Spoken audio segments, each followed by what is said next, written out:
नमस्कार, मैं रवीश कुमार। आपका अंदाज़ा सही है कि क्या कहने जा रहा हूँ, लेकिन गुजारिश है कि जो भी कह रहा हूँ उसे धीरज के साथ सुनिएगा। भारत की पत्रकारिता में स्वर्ण युग तो कभी था भी नहीं, लेकिन आज के दौर की तरह भस्म युग भी नहीं था। भस्म युग से मेरा मतलब है जहाँ इस पेशे की हर अच्छी बात तेज़ गति से भस्म की जा रही हो। यह दिन भी आना ही था। इस देश में अलग अलग नाम वाले अनेक चैनल हो गए हैं, मगर सब हैं तो गोदी मीडिया ही। उसका परिवेश, उसका इकोसिस्टम, पत्रकारिता का और माहौल सब खत्म कर दिया गया है। मगर पत्रकारिता करने और कराने का दावा भी सब कर रहे हैं। खासकर वो भी कर रहे हैं जो उसी सत्ता का हिस्सा माने जाते हैं, उसी के रूप में देखे जाते हैं, जिसकी ताकत से हर दिन पत्रकारिता इस देश में कुचली जा रही है। जब वो कहे कि वह उच्च स्तरीय पत्रकारिता करना चाहता है, तब ऐसा दावा करने वालों को जरा संदेह की निगाह से देखिए। गोदी मीडिया और सरकार भी पत्रकारिता का अपना मतलब आपके ऊपर थोपना चाहती है। अगर इसका मतलब किसी भी रूप में वही है, तब आप एक बार फिर से झांसे में आने वाले हैं। इस वक्त अपने संस्थान को लेकर कुछ खास नहीं कहना चाहता, क्योंकि भावुकता में आप तटस्थ नहीं होते, ऑब्जेक्टिव नहीं हो सकते हैं। एनडीटीवी में 26-27 साल गुजारे हैं। इतनी लंबी यात्रा के अपने उतार चढ़ाव भी हैं। अनेक साथी, वरिष्ठ, कनिष्ठ सब शामिल हैं। कितने लोगों ने साथ दिया है।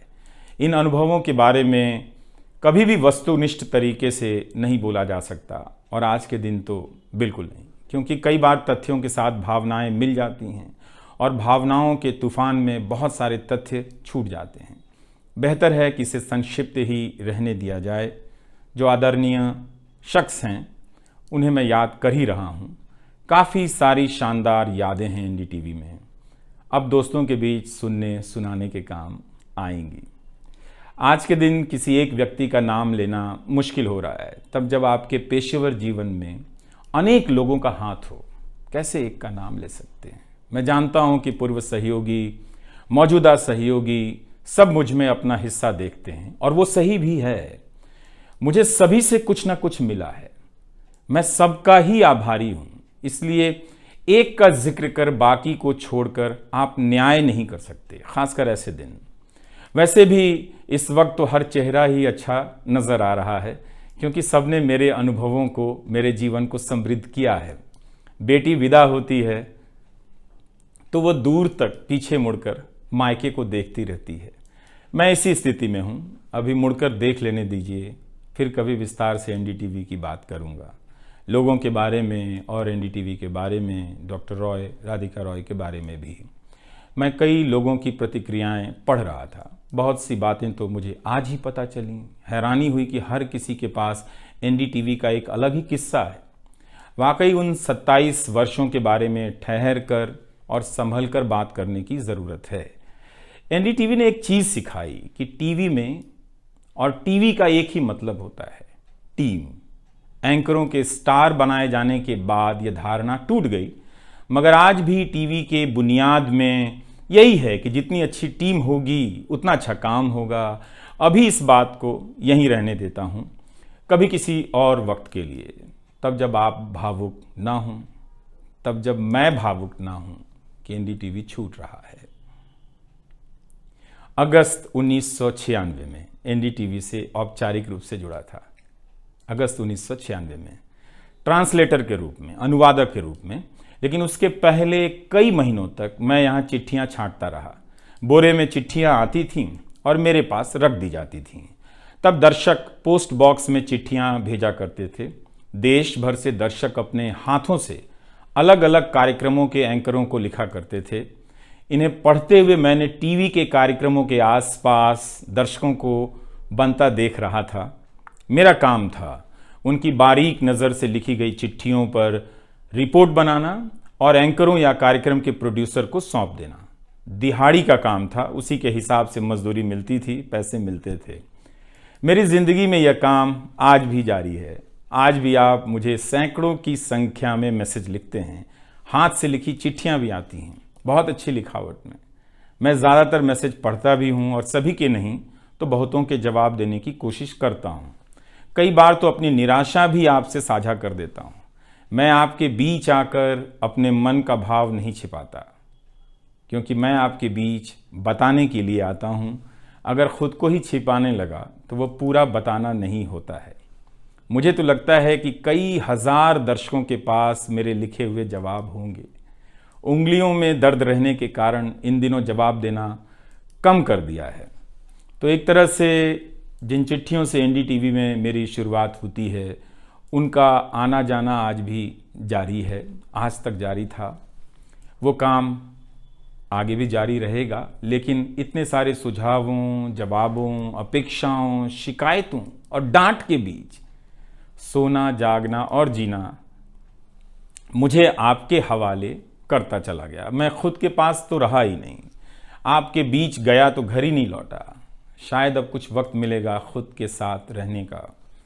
आज की शाम एक ऐसी शाम है जहां चिड़िया को उसका घोंसला नज़र नहीं आ रहा, क्योंकि कोई और उसका घोंसला ले गया है, मगर उसके सामने थक जाने तक एक खुला आसमान ज़रूर नज़र आ रहा है। तो खैर, उसके बाद अनुवादक बना और कई पत्रकारों की रिपोर्ट का अंग्रेजी से हिंदी में अनुवाद करता रहा। इसके बाद मैं रिपोर्टर बन गया और फिर मेरी दैनिक रिपोर्ट की अलग यात्रा शुरू होती है। रवीश की रिपोर्ट से काफ़ी कुछ सीखने को मिला। तो इस तरह से ये एनडीटीवी में ही संभव हुआ कि एक चिट्ठी छांटने वाला इसके एक चैनल का ग्रुप एडिटर समूह संपादक बनता है और आज उसे छोड़ रहा है, इस्तीफा दे रहा है। बहुत बड़ी बड़ी शक्तियां पीछे खड़ी हैं इस एक पत्रकार के पीछे। तो स्वाभाविक है कि ये नौबत आनी थी, इसका अंदाज़ा मुझे पहले भी था। लेकिन जिस दिन आता है उस दिन अच्छा तो नहीं लगता है। लेकिन मैं आपसे यह भी कहना चाहता हूँ कि जब भी मेरे बारे में मूल्यांकन करें, इस बात की सहानुभूति मुझसे ना रखें कि मैं चिट्ठी छांटता था। मैं उनकी तरह नहीं हूँ कि अचानक चाय बेचने की बात करने लग गया। उतर रहा हूँ जहाज से, बात कर रहा हूँ चाय बेचने की। सहानुभूति के लिए या फिर अपने संघर्ष को महान बताने के लिए मैं ऐसा नहीं करना चाहता। इस देश में हर किसी का संघर्ष ही पहाड़ चढ़ने के जैसा है। आप एम्स के बाहर मरीज जो खड़े हैं, उनके परिजन जो खड़े हैं, उनसे मिल लीजिए। आपको पता चल जाएगा कि उनकी चुनौतियां कितनी बड़ी हैं और आपका दुख कितना कम है, छोटा है। लेकिन आज के दिन मैं आप सभी के बीच दर्शकों की बात करना चाहता हूं। इस दौर में कुर्सी पर बैठे किरदारों को टूटते हुए देखा, सबने देखा। संस्थाओं को भस्म होते देखा, आपने देखा। नफरती तूफान में लोगों को भटकते देखा, मगर मैंने इसी दौर में एक नई संस्था भी बनते देखी है। वह संस्था है जनता की संस्था, दर्शकों की संस्था। दर्शक ही अपने आप में इंस्टीट्यूशन बन जाते हैं। आप दर्शकों की संख्या भले कम है, मगर आप दर्शकों ने मिलकर जर्जर किए जा रहे इस लोकतंत्र में जनता नाम की संस्था का पौधा सूखने से बचा लिया। एनडीटीवी में मुझे जब भी अवसर मिला मैंने जान लगा दी। मैंने कभी उन अवसरों को अपने लिए नहीं देखा, बल्कि यही सोचा कि ये अवसर मुझे आप दर्शकों के लिए मिला है, इसलिए उन सभी अवसरों को आप दर्शकों की कहानियों से भरता चला गया और मैं आप दर्शकों का होता चला गया। आपका दावा मुझ पर बहुत बड़ा है, मैं जानता हूँ। आप मुझ पर बहुत दावा रखते हैं। मेरे आसपास आप दर्शकों की वजह से एक न्यूज़ रूम बन गया था, पब्लिक न्यूज़ रूम, जो दफ्तर के भीतर नहीं, आपके घरों में था, आपके दिमाग में था। दुनिया भर में फैले कितने दर्शकों ने आगे आकर मेरी मदद की है। आपने कभी मुझसे पैसे भी नहीं मांगे, कभी एहसान तक नहीं जताया। विदेशों में मेरे लिए वीडियो रिकॉर्ड किया, रिसर्च किया। मेरा हर कार्यक्रम किसी न किसी दर्शक के सहयोग का उदाहरण है। आप दर्शकों ने मेरी जानकारियों को दुरुस्त किया है, गलती की है तो डांटा भी है और काफ़ी कुछ उसमें जोड़ भी दिया है। कई सारे एक्सपर्ट, कई सारे छात्र, कई सारे प्रवासी भारतीय, स्थानीय भारतीय दर्शक बनने के साथ साथ मेरा साथ दे रहे थे और पत्रकार भी बन रहे थे और इस पेशे के एक छोटे से द्वीप को बचा रहे थे। इस प्रक्रिया को बिखरते देखना, दर्शकों के बनने की प्रक्रिया को बिखरते देखना और फिर से बनते देखना बहुत सुखद अनुभव रहा। आप दर्शकों में से कईयों ने मेरे लिए अलग अलग भाषाओं से अनुवाद तक कर दिया। संसाधनों की हमेशा मेरे पास कमी रही, मगर आप सभी ने मिलकर पूरी कर दी, सिर्फ इसलिए कि प्राइम टाइम में जो भी जाए ठीक से जाए। वो मेरा नहीं, आपका प्राइम टाइम था। कभी खराब शो कर दिया तो आपने अपनी निराशा बताने में कोई संकोच नहीं की। आप वाकई लाजवाब हैं। दर्शक ही मेरे नियमित संपादक हैं, निरंतर संपादक हैं आप दर्शक मेरे। मैं अक्सर कहता हूं कि एक पेड़ में कई बारिशों का पानी होता है। आपके जैसे दर्शकों के होने में ही किसी रवीश कुमार का होना है। आप हर मौसम में बरसात बनकर आ जाते हैं, सूखते पेड़ों को हरा करने आ जाते हैं। आज आपकी बदौलत यूट्यूब पर, ट्विटर पर कितने ही पत्रकार खड़े हो गए। आप उन सभी के पीछे खड़े हैं। आज कई वेबसाइट हैं जिन्हें आप सब्सक्रिप्शन के बहाने आर्थिक मदद देते हैं। जब लोकतंत्र में एक भी संस्था नजर नहीं आ रही थी, अदालतें कमजोर नजर आ रही थी, आ रही हैं, आप दर्शक नजर आ रहे थे। आज के दौर में आप ही पत्रकारिता के सबसे बड़े संस्थान हैं। पत्रकारिता अब संस्थानों में नहीं बची है, आप जैसे दर्शकों के बीच बची हुई है, जिनकी मदद से आज पत्रकार सवाल पूछ रहे हैं। यही आपका इस वक्त में सबसे बड़ा योगदान है। हो सकता है कि कोई जनता की आवाज को पूरी तरह कुचल दे, उसकी आवाज पर धार्मिक नफरतों की आंधी धूल को भर दे, ढक दे, लोकतंत्र को मिटा दे, मगर आप दर्शकों का होना हौसला देता है कि लोकतंत्र भले खत्म हो जाए, मगर उसकी चाहत कभी खत्म नहीं होगी, क्योंकि आप जैसे दर्शक अपनी जवाबदेही को, जिम्मेदारियों को बहुत खूब समझते हैं। इस मुश्किल वक्त में आपने एक पत्रकार पर भरोसा किया, उसे कितना प्यार दिया। कई बुजुर्ग माओं ने मेरे बाल सहला दिए, गाल छू लिए, तो किसी ने मेरे गमले में गुलाब के फूल लगा दिए, किसी ने चने का सत्तू भेज दिया कि मेरी सेहत ना खराब हो, किसी ने शहद भेज दी, किसी ने धूप में खड़े देखा तो सर पर गमछा तान दिया और छाता खोल दिया, किसी ने जेब में कलम रख दी, महंगी कलम। आज के दिन मैं एनडीटीवी से ज्यादा आप दर्शकों को याद करना चाहता हूं। आपके बिना मैं कुछ नहीं कर पाता। मुझे आप दर्शकों पर नाज है। कई बार लगता है कि मैं संस्था का कम, आप दर्शकों का प्रतिनिधि ज्यादा हूं। मुझे काम करने की आजादी मिली संस्था में, निर्बाध आजादी, और उस आजादी को मैंने हमेशा संभाल कर रखा, क्योंकि आपकी तेज नजर मुझ पर थी। खुद को काफी संभाला कि कुछ गलती ना आ जाए, कुछ मुझसे चूक ना हो और मुझ में अहंकार ना आ जाए और बदले में आजादी चली जाए। मेरे आगे दुनिया बदलती रही, मगर टेस्ट मैच के खिलाड़ी की तरह पिच पर टिका रहा। पर अब किसी ने मैच ही खत्म कर दिया है, उसे T20 में बदल दिया है। जनता को चवन्नी समझने वाले जगत सेठ हर देश में हैं, इस देश में भी हैं। अगर वो दावा करें कि आप तक सही सूचनाएं पहुंचाना चाहते हैं, तो इसका मतलब है कि डॉलर अपनी जेब में रखकर आपकी जेब में चवन्नी डालना चाहते हैं। पत्रकार एक खबर लिख दे तो जगत सेठ मुकदमा कर देते हैं और फिर सत्संग में आकर प्रवचन भी देते हैं कि वे पत्रकारिता का भला चाहते हैं। आप दर्शक इतना तो अपना भला समझते होंगे, इसलिए आज मैं अपने संस्थान से ज्यादा आप दर्शकों को याद करना चाहता हूं। मुझे हमेशा लगता था कि हिंदी का पत्रकार छत क्यों नहीं छू पाता है। ऐसा क्यों है? हिंदी पत्रकारिता के कई श्रेष्ठ संपादकों, पत्रकारों के कार्यों पर निगाह रहती थी, उनकी गहराई हैरान करती थी। फिर भी लगता था कि उनकी बात जमाने तक ठीक से नहीं पहुंची, पेशे के भीतर उन्हें उनकी जगह नहीं दी गई। पत्रकारिता का मतलब अंग्रेजी का पत्रकार होना हो गया। इसके कुछ ठोस कारण भी हैं, उनमें विस्तार से जाने का समय नहीं है, लेकिन तब भी हिंदी के जुझारू पत्रकार आसमान क्यों नहीं छू सकते हैं, यह बात कचोटती रही। इन सब बातों ने मेरे व्यवहार में काफी बदलाव कर दिए। भाषा को संयमित किया, मर्यादित किया, ताकि हिंदी का प्रभाव कम ना हो। बहुत सजगता से अपना काम इस तरह से किया कि लोगों को, देश के किसी भी हिस्से के लोगों को मेरी हिंदी से प्यार हो जाए। मेरी मातृभाषा हिंदी नहीं है, भोजपुरी है। भोजपुरी गांव है मेरे लिए। हिंदी मेरे लिए भाषा का वो शहर है, पहला शहर, जहां मैं गांव से शहर आया था, लेकिन मुझे भारत के हर राज्य के दर्शकों से प्यार मिला है। हिंदी प्रदेशों की कुंठित राजनीति ने हिंदी को हथियार बना दिया।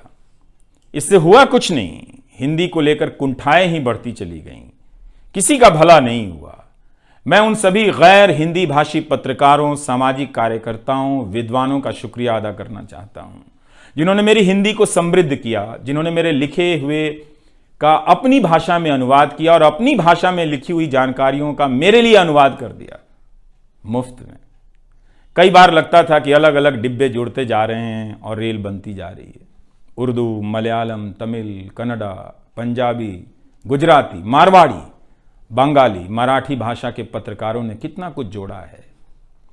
यह बात कहीं हिंदी बनाम अंग्रेजी की तरफ ना मुड़ जाए, इसलिए कहना जरूरी है कि अंग्रेजी भाषा में लिखने वाले विद्वानों और पत्रकारों ने मेरी खुलकर मदद की है, मेरे साथ बराबरी का व्यवहार किया। जो नहीं कर सके, ऐसे हैं, उनका क्या हिसाब करना, उनका क्या रोना, मगर जो बराबरी के साथ पेश आते रहे, उनका आभार व्यक्त करना चाहिए। उन सभी ने अपना श्रेष्ठ मुझसे साझा किया, किताबें दी, अवसर बताए, मेरे लेख का अनुवाद तक कर दिया, ज्यादा लोगों तक पहुंचा दिया। मेरे जीवन में इतिहास के मेरे शिक्षकों का बहुत योगदान है। मेरे शिक्षक मेरी जान है। मैं चाहता हूं कि आप मेरे जरिए मेरे पीछे खड़े अनगिनत लोगों के बारे में जानें, उन्हें भी देखें। और दोस्तों को कौन भूल सकता है, बहुत अच्छे अच्छे दोस्त मिले, कम मिले लेकिन मिले। आप जनता के बीच जाने के तमाम अवसर मेरे लिए बहुत खास हैं।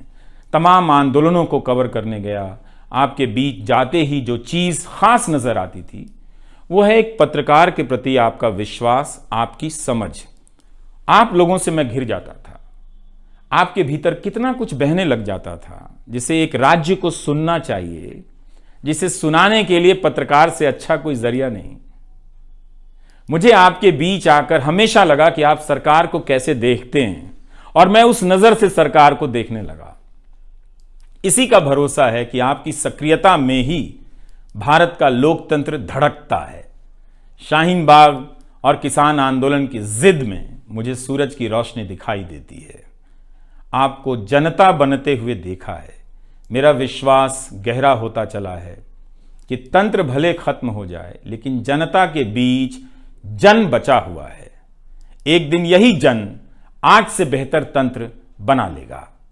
आज कुछ लोगों को यकीन हो गया है कि सारा तंत्र उनके कब्जे में है। अब जन का कोई मोल नहीं। मीडिया को खत्म कर विपक्ष और जनता को खत्म किया जा चुका है। ऐसा सही भी है, मगर यही शाश्वत नहीं है। एक ना एक दिन जब लोग अपनी नफरतों से जर्जर हो जाएंगे, उनकी नफरतें उनके शरीर से दरकने लग जाएंगी, तब उन्हें किसी नई जमीन की तलाश होगी, किसी पत्रकार की याद आएगी। नफरत की गुलामी से बाहर आने का रास्ता आप ही बनाएंगे, आपको ही बनाना है। एनडीटीवी में मैंने लिखना, बोलना सीखा, दिखना सीखा, अच्छे कपड़े पहनना सीखा, टाई पहननी सीखी। बस केवल डांस नहीं आया, क्योंकि काम से वक्त ही नहीं मिला। आप सीख लीजिएगा। आज के दिन मैं अपनी महिला सहयोगियों को खास तौर से याद करना चाहता हूं। काम के प्रति ईमानदारी, टिक कर काम करना और पेशे की नैतिकता की समझ मुझे अपनी महिला सहयोगियों से मिली है, और मैंने उनसे चुरा भी ली है। उनसे मेरी सामाजिक और नैतिक समझ बहुत बेहतर हुई।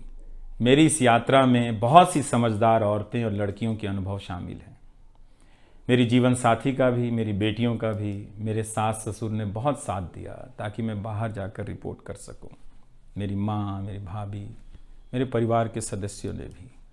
ठठेरे की तरह सब ने पीट पीट कर पीतल से बर्तन बना दिया।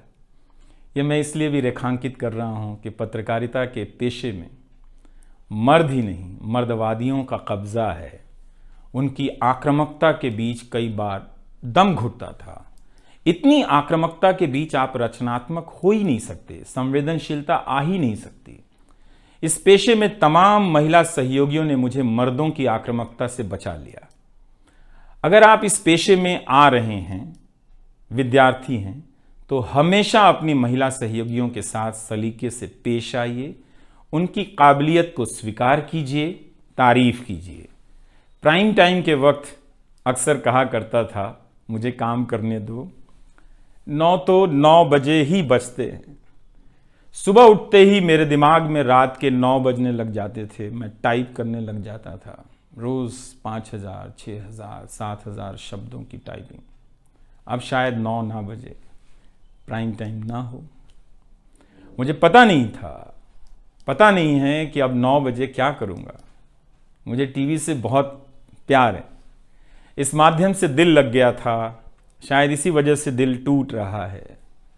वो लाल माइक याद आता रहेगा, अब वो लाल माइक नहीं होगा। मैं जानता हूं कि आप दर्शकों की आदतों में मैं शामिल हो गया हूं। आप काफ़ी तकलीफ़ में थे कि मेरा क्या होगा, मैं क्या करूंगा, मैं प्राइम टाइम क्यों नहीं कर रहा हूं। मुझे लगा कि चुपचाप किनारे हो जाना चाहिए। धीरे धीरे मेरे नहीं होने की आदत आपको डाल देनी चाहिए। इसलिए कई दिनों से प्राइम टाइम नहीं कर रहा था, ताकि आप मुझे कुछ भूल सकें। मगर आप हैं, मानते ही नहीं। हर रात 9 बजे के बाद मैसेज करने लग जाते हैं कि कहाँ हो, बीमार तो नहीं हो, सब ठीक तो है, एनडीटीवी में क्या चल रहा है, आप अच्छे हैं। तो भारत का मीडिया स्पेस बदल चुका है।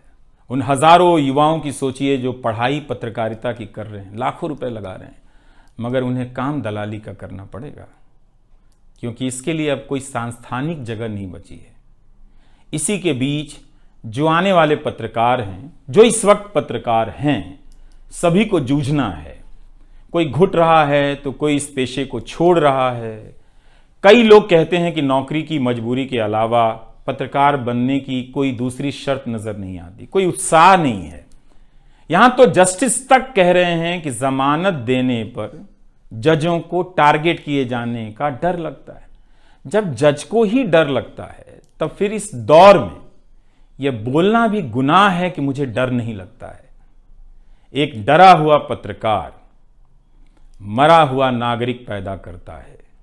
इसलिए बोला कीजिए कि हमें डर नहीं लगता है। आप उस देश के नागरिक हैं जिसने नंगे पांव ब्रिटिश साम्राज्य को घुटने पर झुका दिया। कोई कारण नहीं कि मैं आप पर भरोसा ना करूं कि एक दिन आप गोदी मीडिया की इस गुलामी से बाहर आएंगे। आप हमेशा इस गुलामी में नहीं रह सकते। इसकी गुलामी से आपको लड़ना ही पड़ेगा। यह सबकी लड़ाई है। इस लड़ाई के बिना आप दुनिया में सर उठाकर नहीं चल सकते।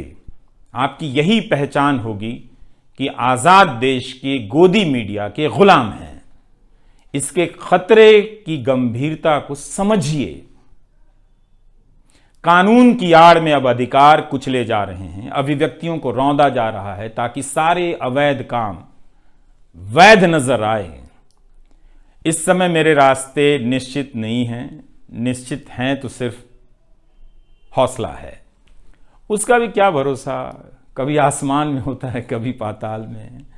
एक YouTube चैनल बनाया है रवीश कुमार ऑफिशियल, और फेसबुक पेज भी है रवीश का पेज।